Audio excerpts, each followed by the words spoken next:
Hello, everyone. My name is Huolin Xin. I'm associate professor at UC Irvine. It is a great honor and is absolutely fascinating for me to present a short award talk on the new research directions running my group. Today, I will present on reducing carbon footprint by single atom catalysts.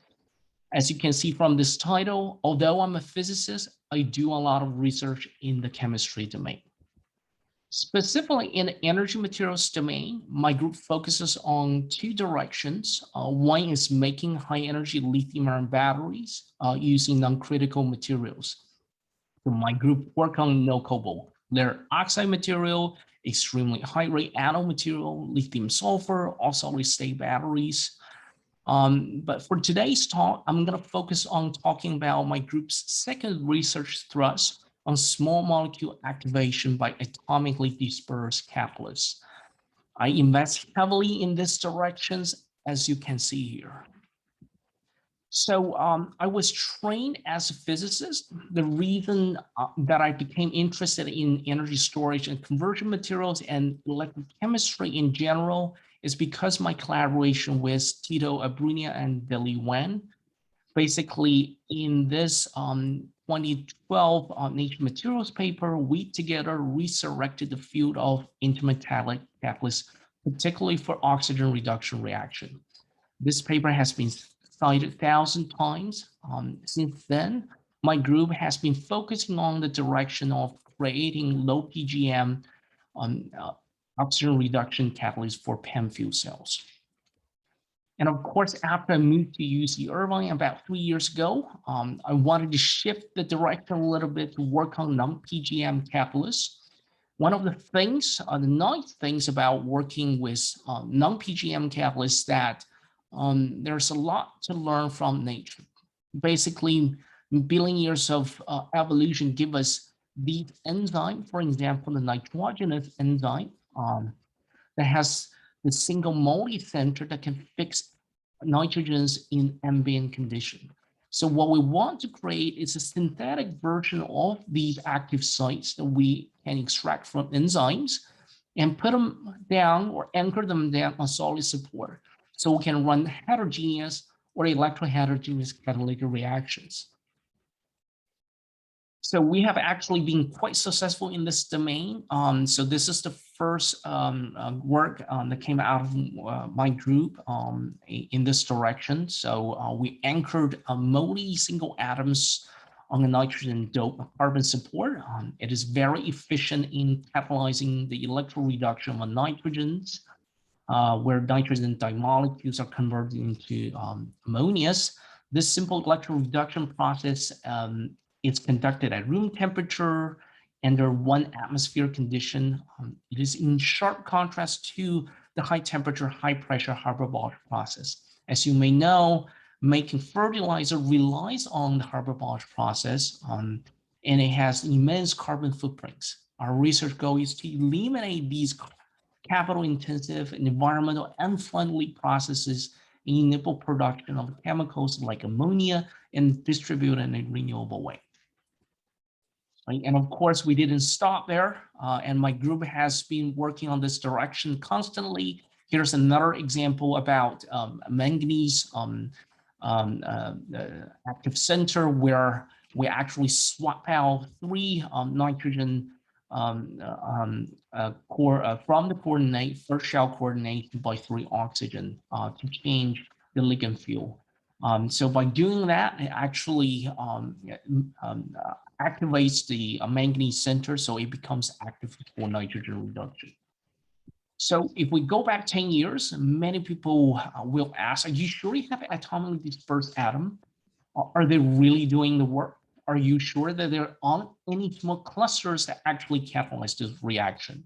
Now it's not a question anymore because the tool that my group specializes in, for example, X-ray absorption spectroscopy, that can actually give you a very good answer because it correlates very well with the single atom loading. As you can see here, so this is the loading plot where the horizontal axis is moly content. As you increase that, ammonia yield rate increases almost linearly. And then once it hit a certain ratio, it plummets. That is actually indicative. At that point, you start forming small clusters. You're losing the single atom catalyst site. And we can actually correlate this activity results of bulk results with our XF loading analysis. And if they correlate well, that means you have atomically dispersed active sites that are actually doing the catalytic work. And of course, we verify that with my other expertise, which is transmission electron microscopy. As you can see here, all these atoms, atomically dispersed sites are very well isolated and dispersed even after aging and use. So these are the 4 catalyst systems that my group has delivered. The first one is zinc, anchored down by 4 nitrogens. It's good for CO2 reduction reactions. This one here is actually a hetero few atom dimer or pairs. So these materials are extremely difficult to synthesize. Therefore, the nitrogen reduction reactions. So the moly and manganese sites we have already talked about. So where do we go next? So my group is actually ambitious enough to start this periodic table project. We want to let everyone know whether there are unified principles that governs the formation, the structure, and the coordination of these single atom sites. So here are just a couple of examples, a small fraction of the more than 30 elements that we're able to anchor down. They all look very well. This is a small fraction of them. But of course, we don't just look at them.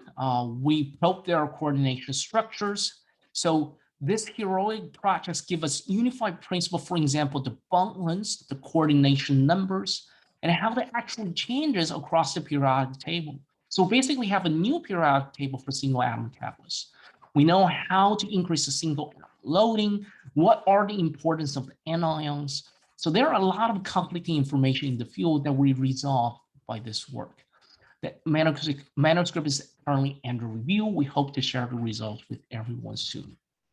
Before I end my talk, I want to share with you some of the new structural motif my lab is pursuing to give you some preview of the work that will come out. The first is the second shell modulation. That's called so basically we have developed a model that's called the push and pull effect that allows us to predict the catalytic activity of the center ion as the second shell gets incorporated with the foreign elements. And the second one is the heteroatom dimers. The synthesis of this type of catalyst is extremely difficult because we need to anchor them around defect holes or edges for them to be active. The third one is the periodic table project already talked about. So we basically utilize all these structural motifs, apply them to electroorganic synthesis, small molecule activation. We want to find unusual activity or selectivity, extremely high durability. And we apply them to fuel cells, electrolyzers, metal air battery, power to gas, making fuels on Mars, and high value products like pharmaceuticals. So here, before I end my talk, I want to thank all the students, past students, postdocs, past postdocs, and all the collaborators who have helped me to deliver this research. And of course, without these funding agencies, I can't do any of these.